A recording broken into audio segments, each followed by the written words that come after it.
Well guys, before we get into this video, I got some good news and I got some bad news. So first, the bad news. Man, I don't know how to say it. I lost, it actually happened. I lost my dark sky sight.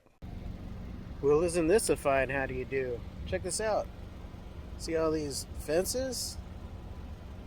I don't think I'll be able to get into my dark sky sight anymore. Wow! Alright. Look, they put a fence here and everything. I have at least until tonight. But this is not good news for me. That's for sure. I mean, it's gone. It's just kind of this hole in the ground right now. It looks like they're building a foundation there. Sad, man. I used to park right over there. And this is what has become of my dark sky sight. Dang.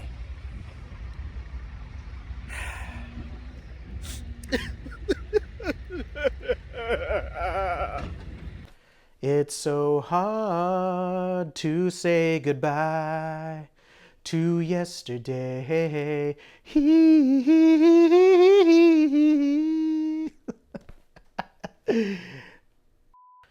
But it's totally gone right now. I don't know why I'm laughing, but because it's just, I don't know. I've been there for the past 2 years and heading into my 3rd year in astrophotography, and the place where I shoot astrophotos is not there anymore.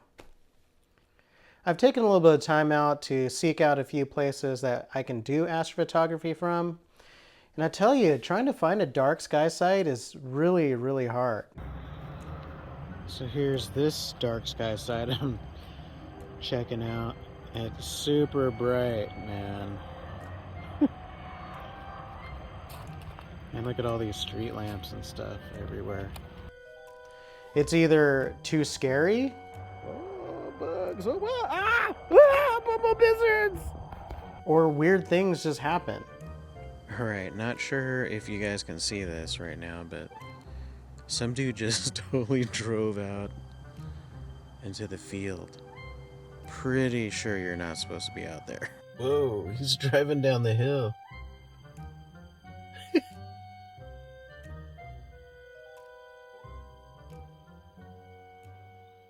So weird. And above all, you got to feel safe at a dark sky site because you're in the dark for hours at a time. So you want to make sure wherever that you do astrophotography from, you're not worried about getting killed by zombies or something like that. Dude.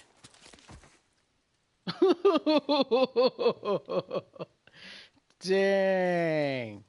That dude exploded. But I think I found a suitable dark sky site. It's not perfect. I think I lost maybe 10% of my sky. And let's face it, I'm never going to find another spot with 360-degree view like my old dark sky site, right? But this one comes really close. I lost maybe about 10% of my sky, so I have 90% of what I'm used to looking at. I do have a few obstructions, like some trees that I'm not used to shooting through, but it's better than nothing right now. And I'm still trying to find other places to shoot from, but that search still continues. Now for the good news. Remember I mentioned I wanted to get my first SCT a few years ago? I had my heart set on a Edge HD 8-inch and a Hyperstar, but it really wasn't in the cards. Well, actually I should say every SCT was on back order for a super, super long time.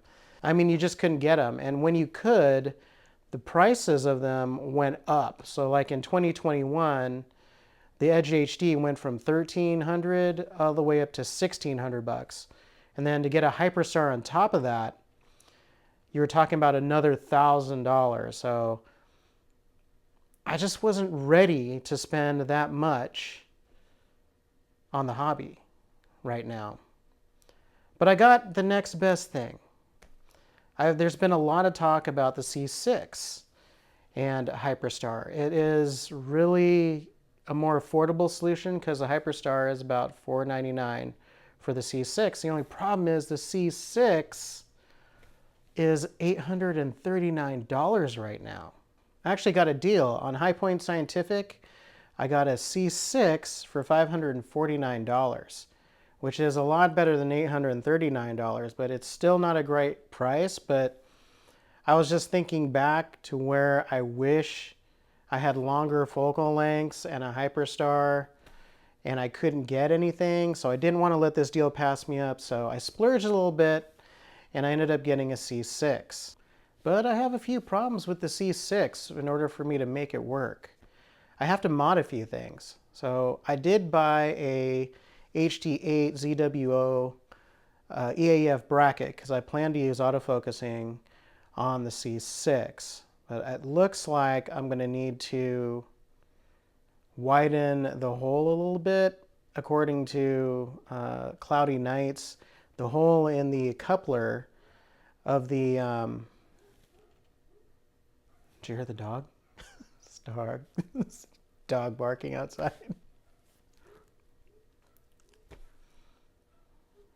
Always when I'm filming stuff.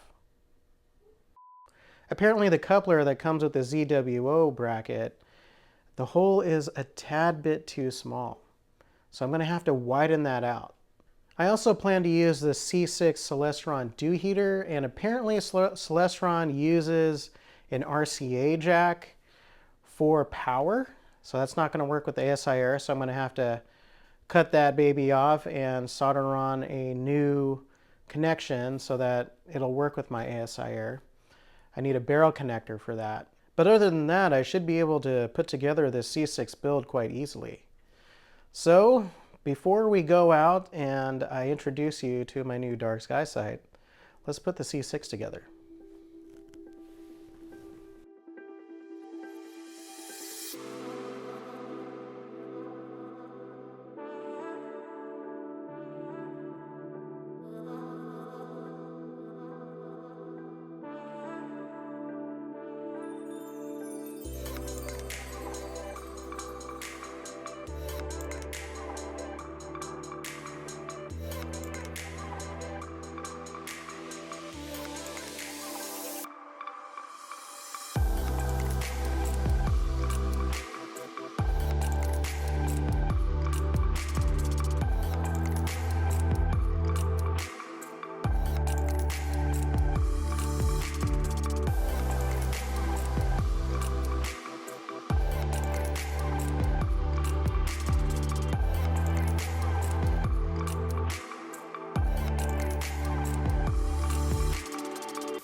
All right, that went together really, really smooth. There's a couple things about it though that I would change.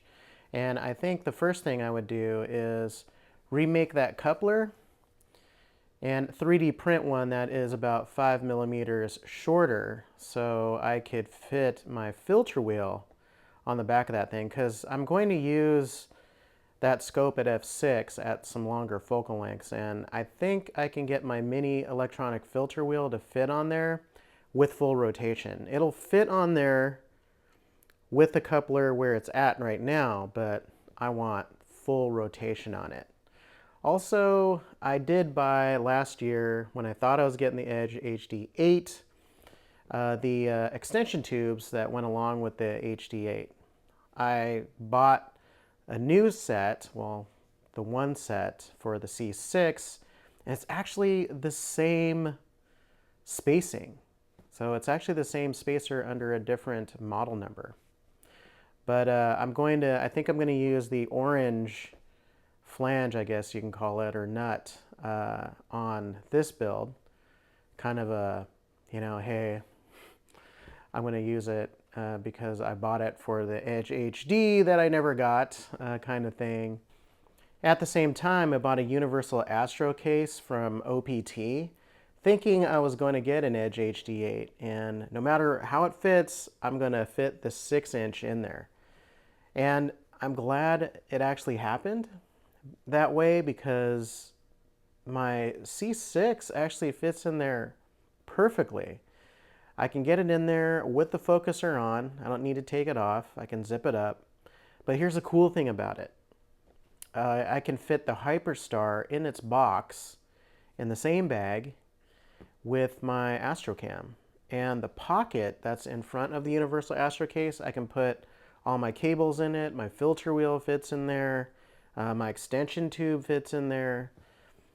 Accessories, I mean, it's a really big pouch in the front of that thing. So I'm really happy that I got to use that case. It's been sitting in this box from OPT for a year now, which now today my cat claimed. So I guess that's his box now. I might have one potential problem though. When I bought my Hyperstar, I was thinking that I was just going to use my ZWO Narrowband filters, right? And they're at 7 nanometer narrowband filters. As I started researching f2 imaging, apparently you need to actually get a special set of narrowband filters because there's something called bandpass shift. Basically what that is normal narrowband filters aren't designed to handle taking in so much light at one time. And the speed of which it comes in actually shifts the bandpass towards the ultraviolet, as I understand it. So depending on what kind of filters that you have, you may not get any signal at all because that bandpass gets shifted out of the spec of the filter that you're using.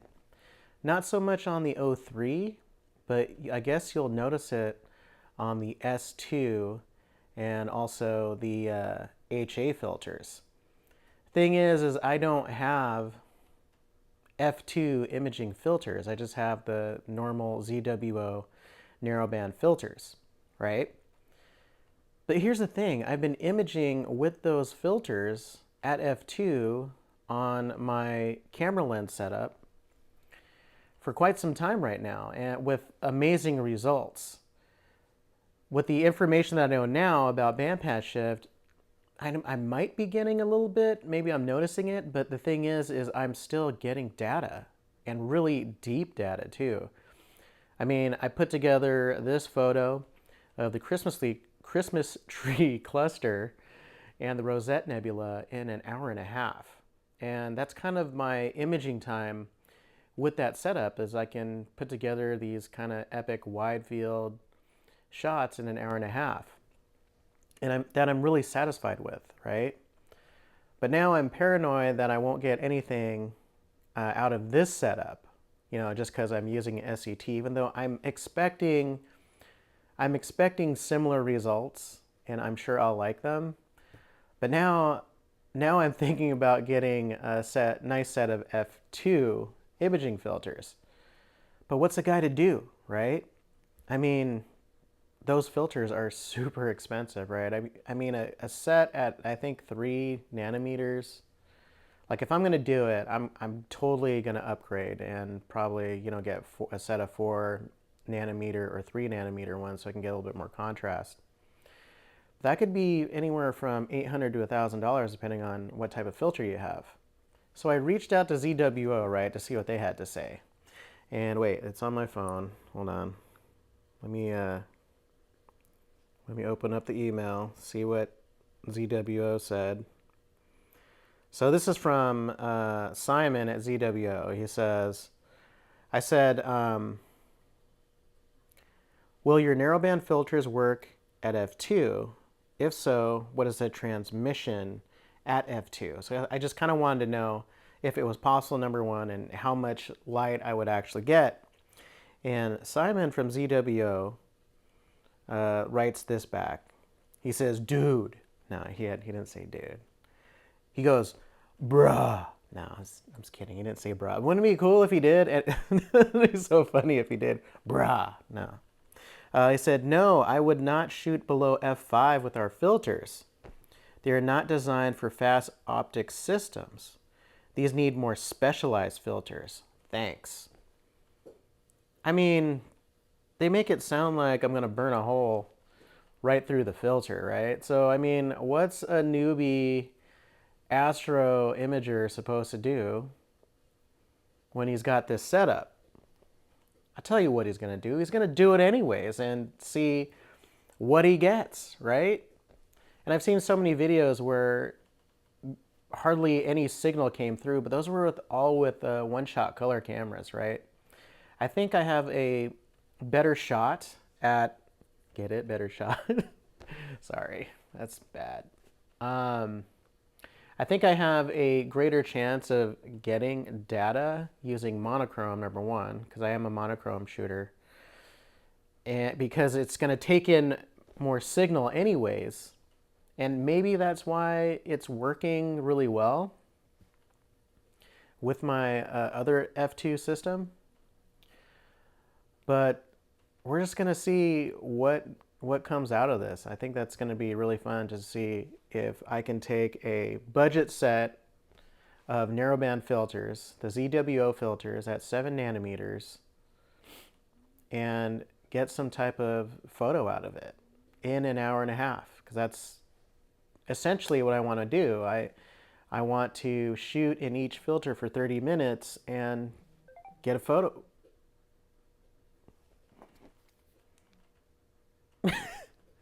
Sorry, maybe that's Simon.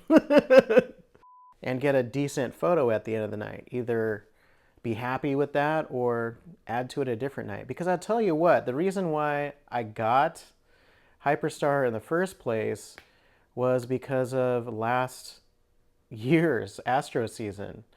It was cloudy for 10 months straight, and I had maybe 4 or 5 nights of clear skies during that whole 10 months.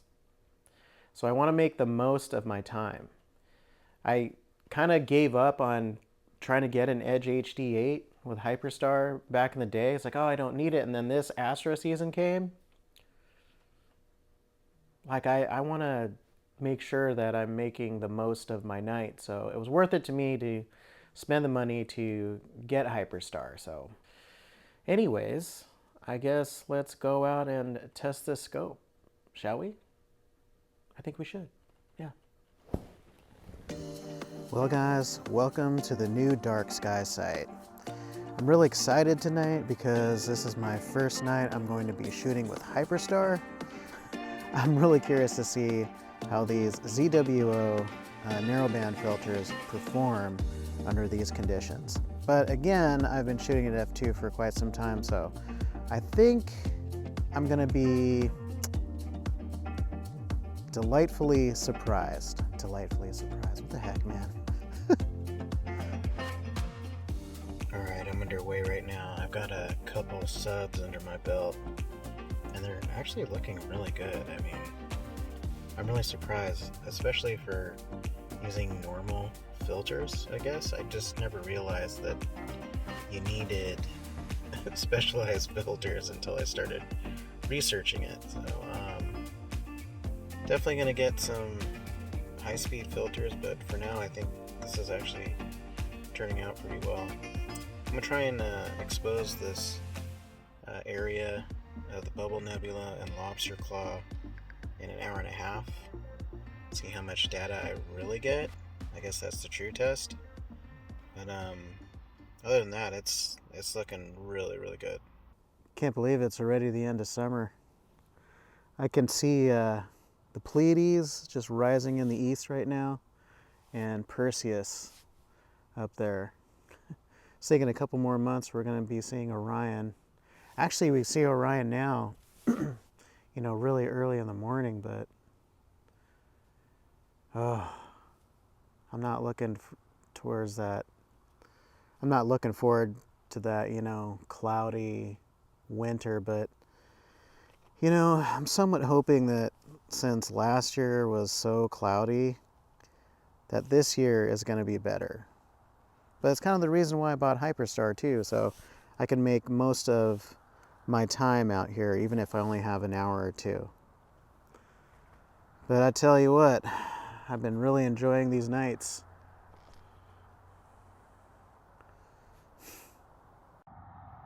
Yeah, the only thing about this air quotes dark sky site is people will come in here and park and just leave their headlights on. I have no idea why. That's what I deal with. Oh my gosh. Alright, so I've reached my goal of shooting narrowband on the Lobster Claw Nebula and also the Bubble Nebula for 1.5 hours.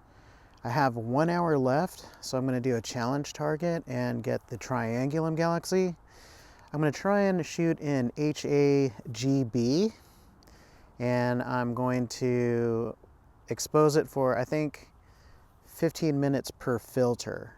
So, and I'm also going to get luminance too, so I should get an hour of data total across 4 filters, exposing at 15 minutes each. I think I'm going to use, well, since it's broadband, probably 2-minute subs. And I think luminance will probably be 1 minute because it's going to be super bright. But hopefully that turns out. 1 hour on Triangulum. Triangulum is pretty faint too, so I'm kind of excited to see what I can get at f2.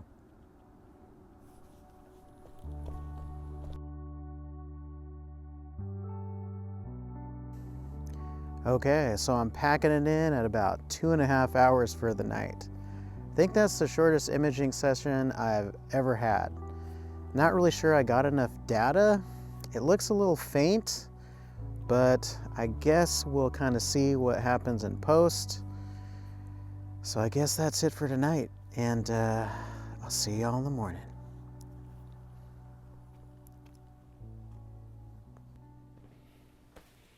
Hey guys, not too bad, right? I spent 2.5 hours imaging 2 targets. I got the, well, it's kind of a wide field with the Bubble Nebula and Lobster Claw Nebula, and I actually forget what the other neb is called, but I got that in the shot too.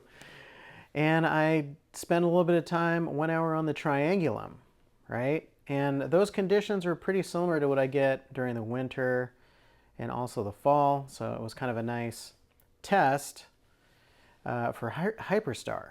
But I was really, really excited to see what type of data I got from it. And just like I thought, I got similar results in my other f2 setup.